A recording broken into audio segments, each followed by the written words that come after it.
Hello. And the other one, please. Hello.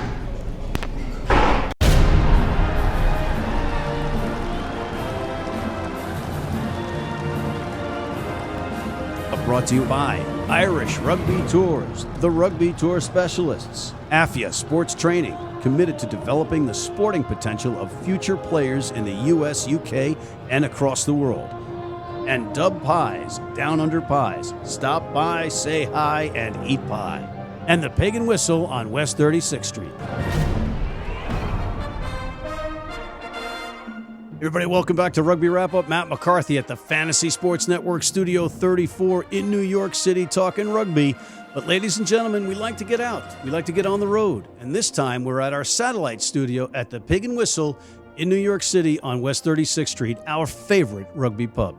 Check it out.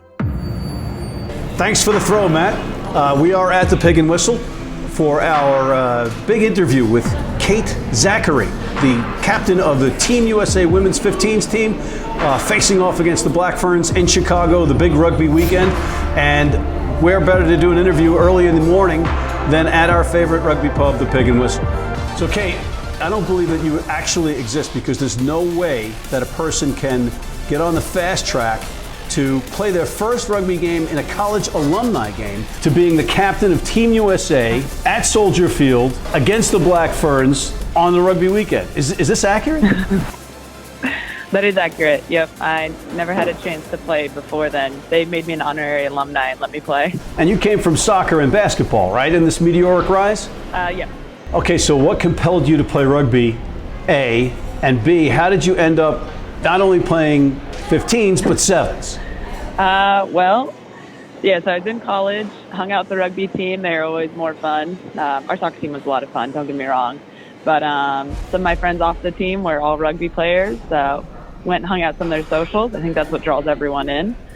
And practiced with them a few times after soccer season was over. Never got the chance to play. The next year, exactly, they were like, hey, come play in our alumni game. Played that my first game, didn't pick a rugby ball up for about another 2 years. I moved back and was working for my alma mater. Needed something to do, so I joined the women's rugby team, the same college club team. Played for about 6 months and met the right people who were kind of helping out Ric, like look around the nation, and Ric was on a big crossover athlete kick. His philosophy was, if you're athletic, I can teach you rugby. If you're not athletic, I don't think I can help you. Bryn Chivers, actually, he put me in contact with Ric, got me a spot at a camp in April of 2014, and I came out, got kicked in the face by Jillion Potter the first day. I don't even think I knew there's no way I looked like I knew what I was doing. I just ran around. And about a couple months later, Ric called and asked if I wanted to come out and be a part of the team, and somehow I'm still here. Did you rely on the 1,500 years of Benedictine learning to respond to Ric's coaching and fast tracking in rugby? You know, I don't think that doesn't hurt. Yeah, 1,500 years of learning and prayer probably don't hurt. No, absolutely not. So it was Jillion Potter that initiated you or indoctrinated you into the world of the dark arts then? Yep, pretty much. That right square in the nose. Got, I think, even a little bit of a nosebleed day one. It's great. To the left of your nose is a shiner. Is that for Halloween week, or is that an actual shiner? Unfortunately, it's real. I got it during our final for WPL National Championships on Sunday. Come on, be honest. It's actually pretty cool having a black eye. You know, rugby players, we like black eyes. It is true. I just have a tendency to get hit in the face more than anywhere else, so I got to fix something. That's likely because you mix it up a little bit more than most. And you mix it up in 7s and 15s. In 7s, you're a prop. Yep. In 15s, you're a back row. What's your preference? Between 7s and 15s? Yeah, you got to make choices on Rugby Wrap-Up. And here's the thing, it's a game show. So you're going to win the big, beautiful beach house in the location of your dreams if you can choose right here and now between winning an Olympic gold medal or a Rugby World Cup. Which is it? You know, a gold medal is really cool, and it's cool to say you're an Olympian. I also just really liked the World Cup environment about being around just all rugby players. Like, it's great to meet all the different athletes, and it's cool to see all the other sports Olympics. But there's something special about being part of also the long tradition of just your sport, right? And that's what's kind of cool about World Cup. It's been around, forever, basically. And to try to carry on the legacy of, our women's 90s teams who won the World Cup and things like that, like, it's cool to attempt that feat and fill their shoes and just be surrounded by hundreds of rugby players. Like, I don't know, that environment was really cool to me.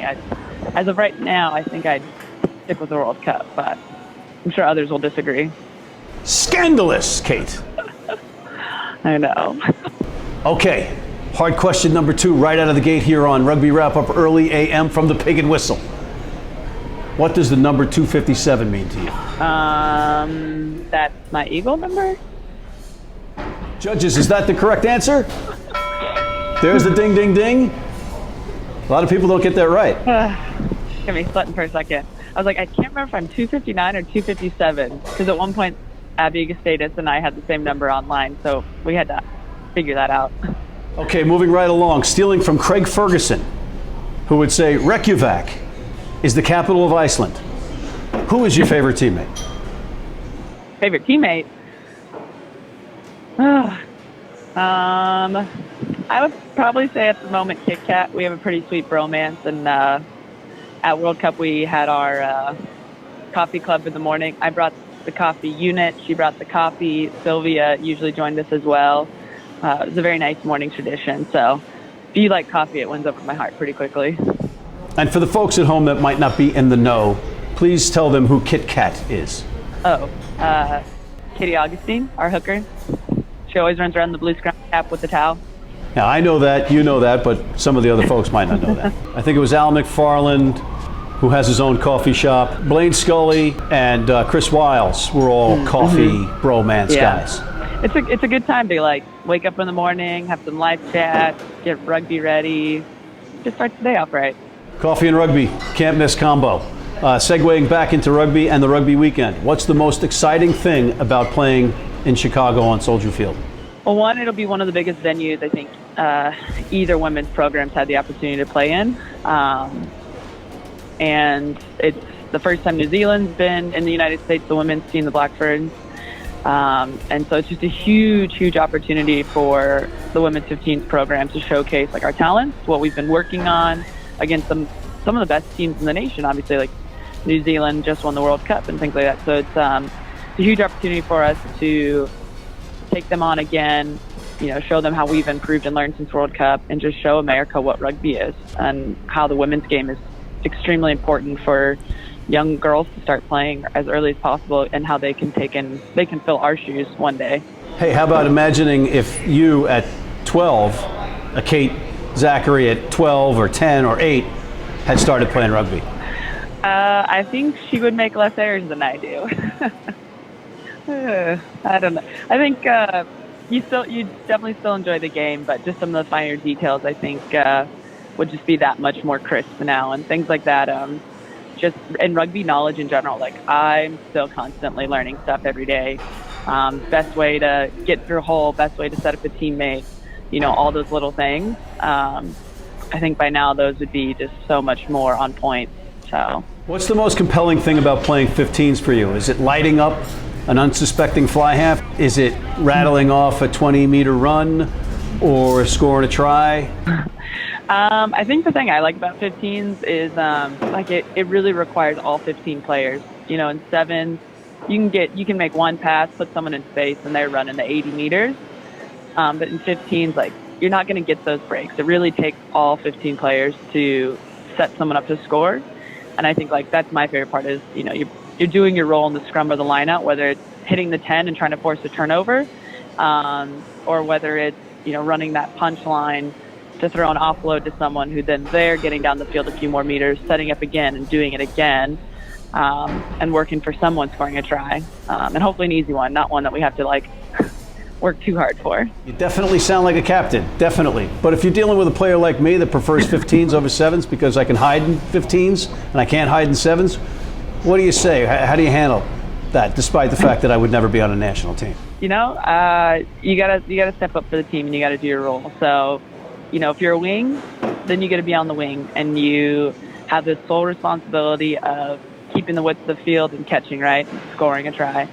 But if you got any other job, you got to do your role, because there's 8 forwards on the field, and we can't afford to only have 7.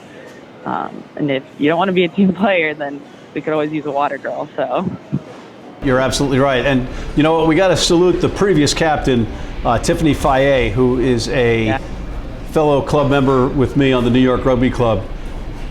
What's it like filling her shoes? I'm a little bit nervous because she's super fun-loving, loud and obnoxious, and I'm usually just sarcastic to everyone. So, but Tiff had a big personality, a big heart. She loved this team, and she did everything she could to make sure we were successful. And I think for me, it's just a matter of, trying to be everyone's friend, trying to get to know everybody, but also, need be the punisher if anyone's getting in trouble, but also just set the example on the field. And that's one thing that Tiff did. Like, she played with a big personality. She was where she needed to be in every play. She made the tackles she needed to do and the carry she needed. And so I think that's one thing, like, I'm most excited to do, and use as motivation, is to be just like her, if not better. Yeah, and just a little bit more on Tiff. She steps out from being front row and captain for Team USA in a Rugby World Cup in 15s, and then goes back to New York Rugby Club and plays in the back line. And I'm thinking, I would not want to be the opposition there. Nope. And because you play 7s and 15s, you can talk to this. The players and the skill sets are getting more and more evolved because people are playing 7s and 15s. They can pass, they can run across the board, 1 through 15. The good problem for you is that you're having more test time, but the downside of that, perhaps, is that you don't have access to the 7 stars who are on the HSBC 7 Series tour. It's a mouthful. Yeah, but we've got a giant pool now. Rob's done a great job recruiting across the nation. And they fill in the gaps, and there's girls who are playing, club nationals and things like that. And, as amazing as the 7th girls are, they've got their job to do. This is their qualifying year for the Olympics, so they need to focus on that.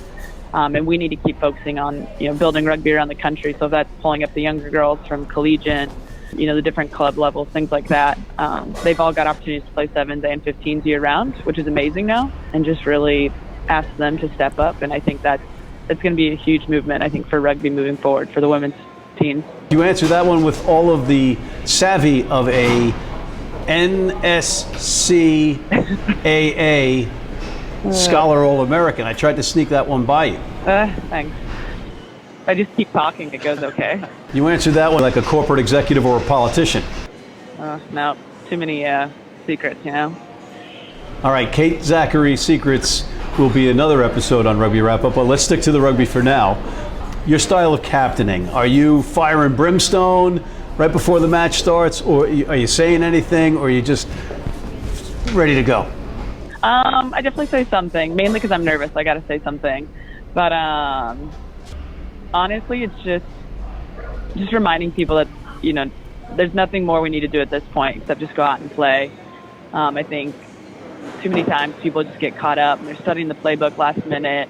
They start, rethinking plays, things like that. But at that point, once you're in the sheds and you're about to take the field, you just got to go out and do you. Catch and pass. You got to do your role. And just have fun. And that's what I just always try to remind people of, is just work hard, have fun, go together, and we'll do the best we can. All right, Kate, 3 big matches, but arguably you guys are the marquee match because both teams are locked and loaded. Both teams are at full strength and highly ranked, respectively, in the world. But you're playing on Soldier Field, a grass field, and by the end of the day, that thing could be chewed up, but you guys have first crack at it. Yeah. Oh, yeah. That field's gonna be interesting by the end of the night. How would you feel if the situation was reversed? You take it as it comes. So, the evening game would still be amazing, but honestly, nothing changes. Field conditions are what they are. It's one thing, especially in club, you get used to. Field's too small, field's too wide, fields with potholes, fields that go downhill. Your game plan doesn't change, right?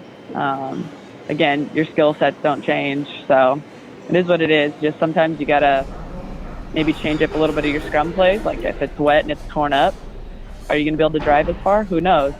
You try it out. If it doesn't work, you change it, do something different. So it's all about adaptability. Yeah, and just make sure that everybody has the 2 sets of studs, right? The longs and the shorts.